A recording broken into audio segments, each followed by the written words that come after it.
Assalamualaikum warahmatullahi wabarakatuh. Izin memperkenalkan diri, nama saya Helda Oktavia, NPM 1911070302, semester 3, kelas E, jurusan PIAUD. Di sini saya akan mempresentasikan hasil makalah saya yang berjudul Sistem Nilai dan Moral Islam. Pembahasan sistem nilai atau sistem moral yang dijadikan kerangka acuan yang menjadi rujukan cara berperilaku lahiriah dan rohaniah manusia muslim ialah nilai dan moralitas yang diajarkan oleh agama Islam sebagai wahyu Allah yang diturunkan kepada utusannya Nabi Muhammad SAW. Nilai dan moralitas Islami adalah bersifat menyeluruh, bulat dan tidak berpecah-pecah menjadi bagian-bagian yang satu sama lain berdiri sendiri. Suatu kebulatan nilai dan moralitas itu mengandung aspek normatif, kaidah pedoman dan operatif menjadi landasan amal perbuatan. Nilai-nilai dalam Islam mengandung dua kategori arti dilihat dari segi normatif, yaitu baik dan buruk, benar dan salah, hak dan batil, diridhoi dan dikutut oleh Allah Subhanahu wa Ta'ala. Sedangkan bila dilihat dari segi operatif, nilai tersebut mengandung 5 pengertian kategori yang menjadi prinsip standarisasi perilaku manusia, yaitu sebagai berikut. 1. Wajib atau fardu, yaitu bila dikerjakan orang akan mendapat pahala dan bila ditinggalkan orang tidak akan disiksa, akan mendapat siksa Allah. 2. Sunnah atau mustabhab, yaitu bila dikerjakan orang akan mendapat pahala dan bila ditinggalkan orang tidak akan disiksa. 3. Mubah atau jaiz, yaitu bila dikerjakan orang tidak akan disiksa dan tidak diberi pahala dan bila ditinggalkan tidak pula disiksa oleh Allah dan juga tidak diberi pahala. 4. Makruh, yaitu bila dikerjakan orang tidak disiksa, hanya tidak disukai oleh Allah dan bila ditinggalkan orang akan mendapat pahala. 5. Haram, yaitu bila dikerjakan orang akan mendapat siksa dan bila ditinggalkan akan memperoleh pahala. Nilai-nilai yang tercangkup di dalam sistem nilai Islami yang merupakan komponen atau subsistem adalah sebagai berikut. A. Sistem nilai kultural yang senada dan senapas dalam Islam. B. Sistem nilai sosial yang memiliki mekanisme gerak yang berorientasi kepada kehidupan sejarah di dunia dan bahagia di akhirat. C. Sistem nilai yang bersifat psikologis dari masing-masing individu yang didorong oleh fungsi-fungsi psikologisnya untuk berperilaku secara terkontrol oleh nilai yang menjadi sumber rujukannya yaitu Islam. D.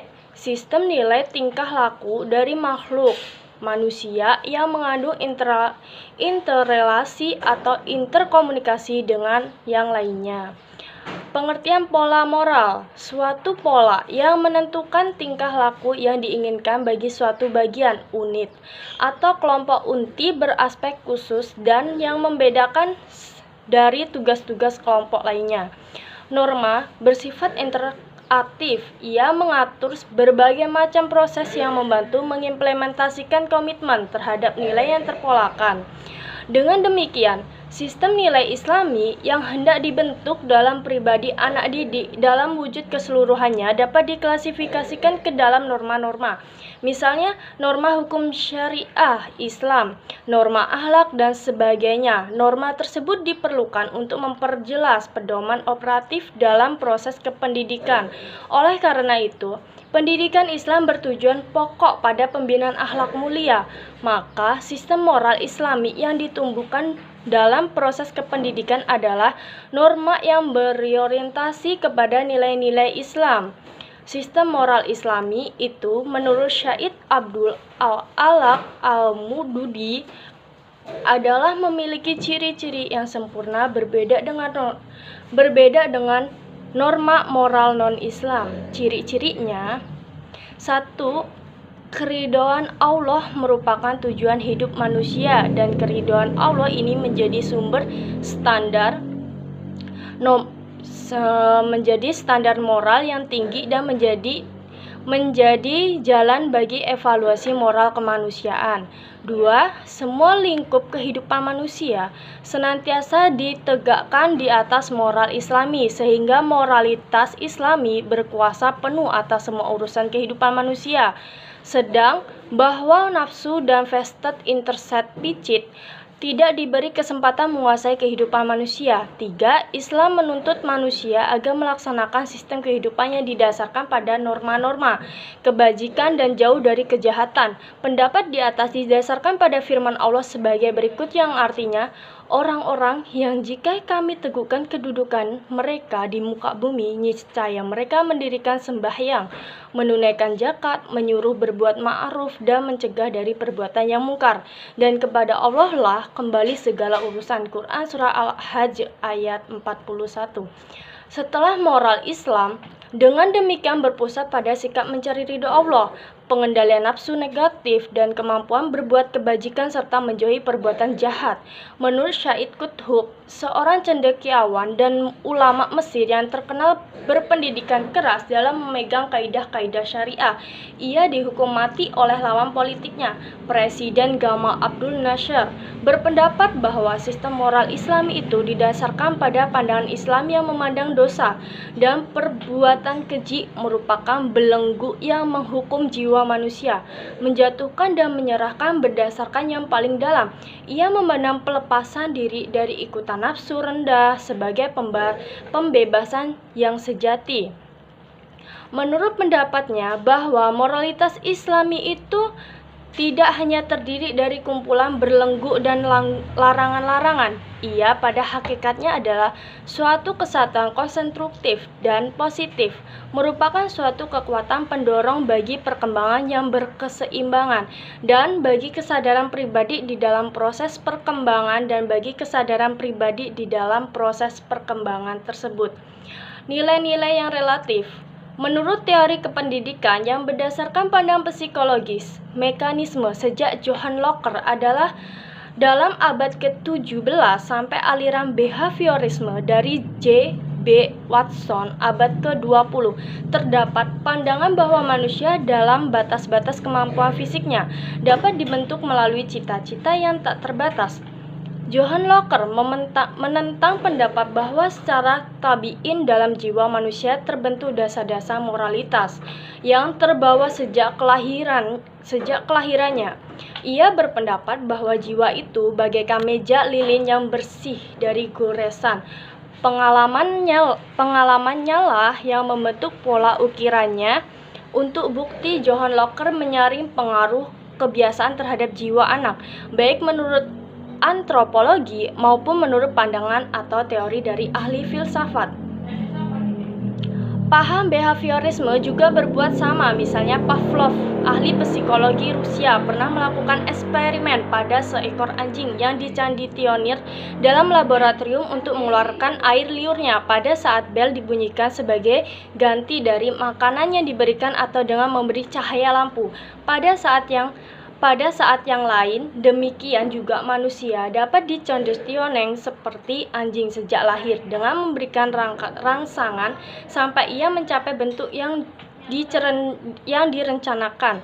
Oleh karena itu, relativitas nilai-nilai manusia adalah bersifat kultural sosiologis yang terbentuk oleh kebudayaan masyarakat dari mana pola etika manusia dilahirkan atau dilembagakan. Nilai-nilai moral dan etika menurut teori di atas bersifat relatif, tidak mutlak, dan berubah-ubah tergantung pada waktu dan tempat, serta menjadi alat pemenuhan kebutuhan mental.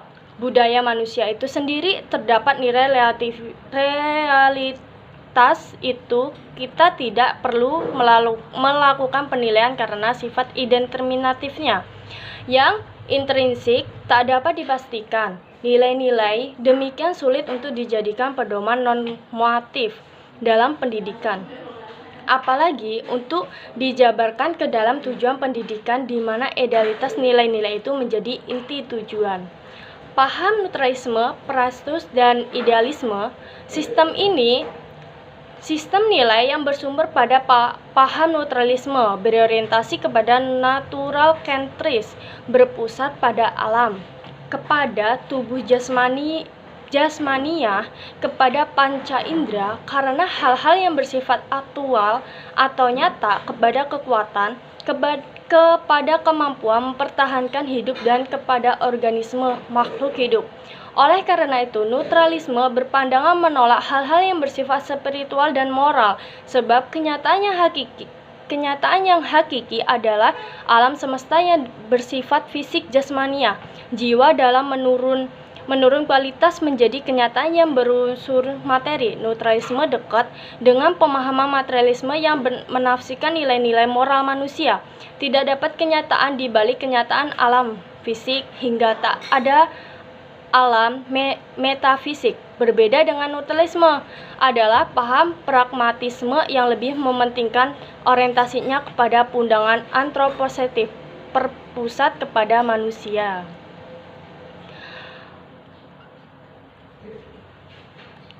Baiklah, kesimpulan dari makalah di atas, maka dapat kami simpulkan bahwa sistem nilai atau sistem moral yang dijadikan kerangka acuan yang menjadi rujukan cara berperilaku lahiriah dan rohaniah manusia muslim ialah nilai dan moralitas yang diajarkan oleh agama Islam sebagai wahyu Allah yang diturunkan kepada utusannya Nabi Muhammad SAW. Nilai dan moralitas Islami adalah bersifat menyeluruh, bulat, dan terpadu, tidak terpecah-pecah menjadi bagian-bagian yang satu sama lain berdiri sendiri. Dalam proses kependidikan, kaum idealis menginginkan agar pendidikan jangan hanya merupakan masalah mengembangkan atau menumbuhkan, melainkan harus digerakkan ke arah tujuan, yaitu tujuan di mana nilai telah direalisasikan ke dalam bentuk yang kekal dan tak terbatas. Sekian, terima kasih hasil makalah dari Helda. Apabila ada kesalahan, Helda, saya mohon maaf yang sebesar-besarnya. Wassalamualaikum warahmatullahi wabarakatuh. See you next time.